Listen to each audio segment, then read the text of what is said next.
Empresas em paraísos fiscais e manobras para enganar a Receita Federal. Segundo documentos da Promotoria da Suíça e de Nova York, os donos da Globo usam de todos os artifícios para não pagar impostos. Impostos que poderiam ser convertidos em escolas, hospitais e beneficiar milhões de brasileiros. Na reportagem de hoje, vamos mostrar a relação das organizações Globo com a corrupção no futebol.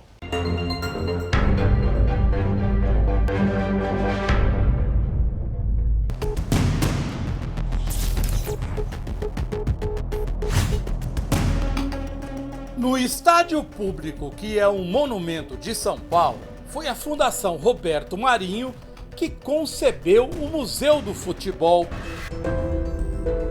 Usou a Lei de Incentivo à Cultura, que permite ao Grupo Globo pagar menos imposto de renda. A ideia é educar as novas gerações sobre a história. É um museu que conta a história do esporte pela metade. Ali não se fala de corrupção no futebol, pois se falasse, teria de explicar a relação da Globo com a FIFA. Documentos para expor no museu não faltam. Na Suíça, o promotor Thomas Hildebrandt descobriu que a empresa que garantiu o monopólio da Globo nas transmissões da Copa do Mundo pagou mais de 37 milhões de francos suíços em propina a João Avelange e Ricardo Teixeira. Eles comandaram o futebol brasileiro durante 30 anos, de 1982 a 2012. Em reais, foram mais de 220 milhões em propina. O poder da Globo sobre a CBF obrigou os clubes a jogarem tarde da noite, colocando os torcedores em risco na volta para casa. Os 4 últimos cartolas que mandavam no futebol nacional, envolvidos em escândalos de corrupção, nunca foram denunciados pela emissora carioca, principalmente Teixeira, que foi banido pela FIFA por suspeitas de corrupção. O ex-cartola chegou a dizer em entrevista: "Só vou ficar preocupado quando sair no Jornal Nacional." É uma entidade que tem um relacionamento muito profundo e amigável com a área política, especialmente no passado, não agora, né, e que sempre utilizou, inclusive, de empréstimos públicos, né, de concessão, por exemplo, de BNDES, de uma fiscalização menos incisiva, né? Tudo isso leva a crer que é um ente, é um contribuinte aqui que tem que o Estado, né, o fisco tem um carinho muito especial. Não nos Estados Unidos. Na investigação do FIFA Gate, que ainda está em andamento, o delator Alejandro Burzaco admitiu que a empresa na qual ele trabalhava na Argentina, junto com a Globo e outras, pagaram propina cartolas da América do Sul pelo monopólio da transmissão de torneios como a Copa América e a Copa Libertadores. Ele também denunciou que a Globo participou de uma caixinha equivalente a quase 80 milhões de reais que foram pagos ao cartola argentino Julio Grondona pelos direitos de transmissão das Copas de 2026 e 2030. Os pagamentos teriam sido feitos pela Globo Overseas, empresa ligada ao Grupo Globo baseada em Amsterdã, na Holanda. Outra forma de evitar o pagamento de impostos no Brasil. A Holanda é um paraíso fiscal. Ela tem uma tributação privilegiada, ela é vista pelos outros países da comunidade europeia como pária no sentido fiscal, e assim é incomparável que, com relação ao Brasil, ela tem uma tributação muito favorecida. Nessa parte de tributação, sem dúvida, a Holanda é vista, é reconhecida como paraíso fiscal. A Globo Overseas está envolvida em outro caso. A empresa da família Marinho tentou enganar o fisco na compra dos direitos da Copa de 2002. A Rede Globo jamais noticiou a fiscalização da Receita Federal. O documento de julho de 2006 revelou que a TV Globo sonegou 183 milhões de reais de impostos na compra dos direitos de transmissão da Copa do Mundo da Coreia e do Japão. Foi multada por isso em 274 milhões de reais. A enganação ao fisco começa quando a ISMN, empresa representante da FIFA, vendeu para a Globo Overseas e para a TV Globo os direitos de transmissão da Copa em junho de 1998. O valor foi de 220 milhões de dólares. A Globo Overseas, com sede na Holanda, pertence à Globo Inter, que fica nas Antilhas Holandesas, que por sua vez pertence à Rádio Globo. Os sócios da Rádio Globo também são donos da empresa Globopar, ligada à família Marinho.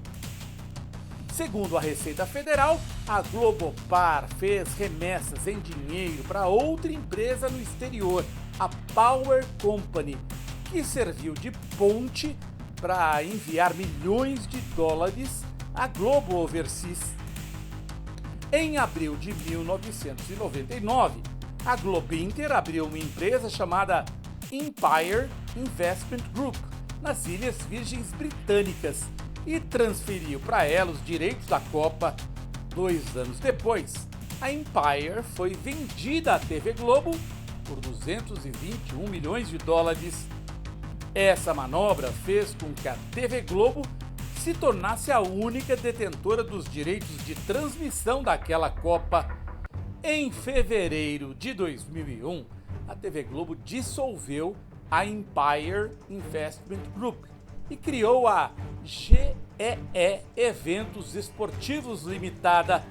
Logo depois, parte da GEE foi vendida para a programadora de canais Globosat. Deste modo, a TV Globo e a Globosat passaram a ser donas dos direitos de transmissão dos 64 jogos da Copa de 2002 na TV aberta e nos canais por assinatura, sem pagar impostos no Brasil.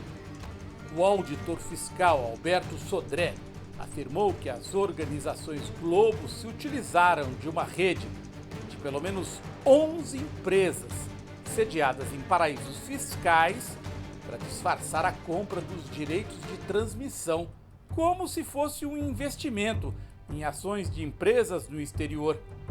O auditor ainda descreveu a operação como uma intrincada engenharia desenvolvida pelas empresas do sistema Globo para esconder o real intuito da operação.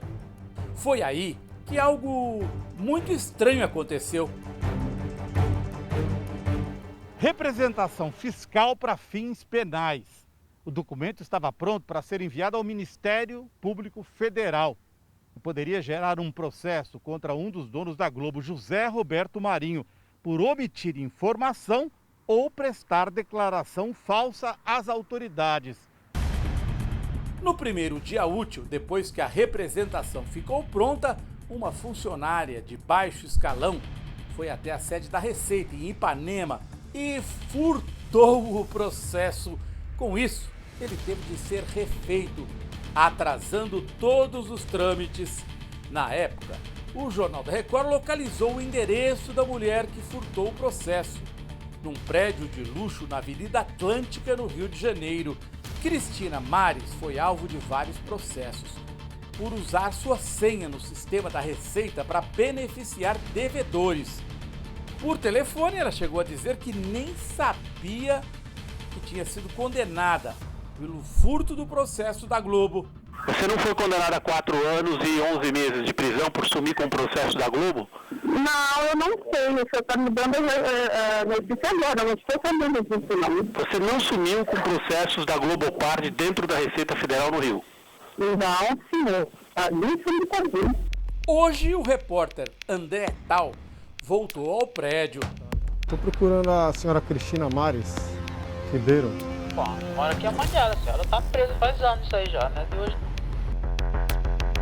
Os promotores que investigaram o caso disseram que Cristina Mares pretendia atrapalhar a cobrança da dívida da emissora carioca. A Globo nega todas as acusações de pagamento de propina e diz que não foi beneficiada pelo furto do processo. Enquanto a funcionária da Receita está na cadeia, os donos da Globo sequer foram investigados no caso. Em 2014, tirando proveito de uma anistia do Programa de Incentivo à Inovação Tecnológica, os irmãos Marinho se acertaram com a Receita, só que foi com um desconto de cerca de R$1 bilhão. A Rede Globo foi procurada, mas não se manifestou sobre as denúncias apresentadas na reportagem.